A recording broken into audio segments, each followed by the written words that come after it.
Allô gang, mouvement aujourd'hui, push jerk. Si vous avez suivi la suite logique, vous avez déjà vu le push press. Le push jerk va avoir les mêmes bases. Ok, je me répète, je vais rester droit, les abdos serrés, je fais une légère flexion et pouf, j'explose pour venir décoller la barre. Ça va rester pareil. Ce qui va changer maintenant, c'est que je vais aller me glisser en dessous de la barre. Quand je vais exécuter le mouvement, je vais fléchir, extension, je vais replier pour aller me glisser en dessous de cette barre-là, venir locker les bras au même moment et ensuite me relever.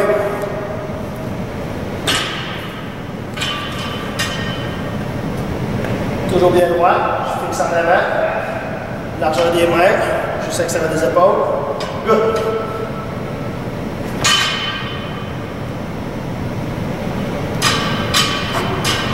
On va regarder la flexion de mes genoux.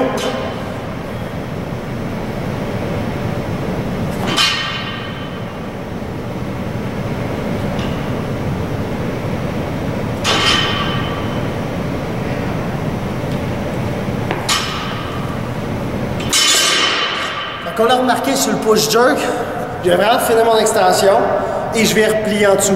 Toujours. Ce que ça veut dire, c'est qu'au même moment où c'est que j'ai poussé, j'ai fait mon extension, la barre, elle, a commencé à décoller. Okay? J'ai buildé une énergie qui se transfère comme si on lançait un ballon. Là, la barre commence à lever tout seul.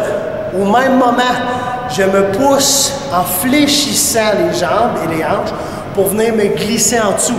Je veux me propulser en dessous de cette barre-là parce qu'elle est en train de monter et avant qu'elle recommence à descendre ou que j'aie besoin de la pousser, je veux moi aller me glisser en dessous rapidement pour être capable de locker les bras.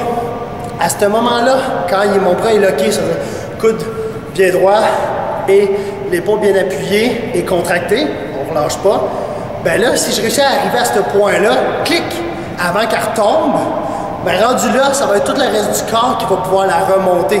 Et je vais être beaucoup plus fort dans ce temps-là. Je vais être capable d'exécuter des meilleures charges, des charges plus lourdes ou plus de répétitions en utilisant moins d'efforts. Fait que je veux vraiment essayer d'avoir ce momentum-là parce que je me tiens droit, je transfère l'énergie, et je me réinstalle en dessous, clic, instantané.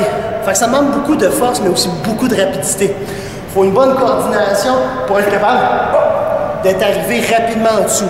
Les gens qui sont forts, OK? C'est une situation qui a été problématique et qui est encore problématique avec moi. On se fie trop à notre force, OK?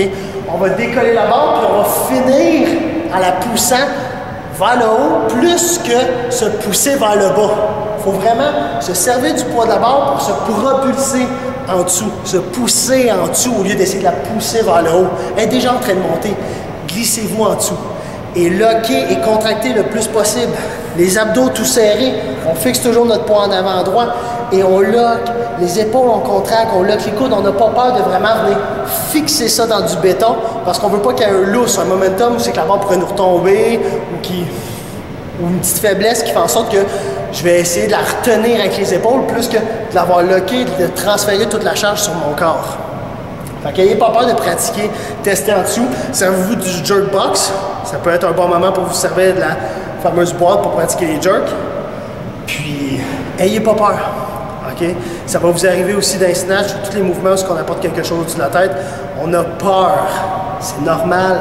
Pratiquez léger, commencez, pratiquez le mouvement, améliorez-vous, demandez au coach, on va vous montrer, mais n'ayez pas peur de le pratiquer. Testez-le, pratiquez, il faut être capable de rapidement se glisser en dessous.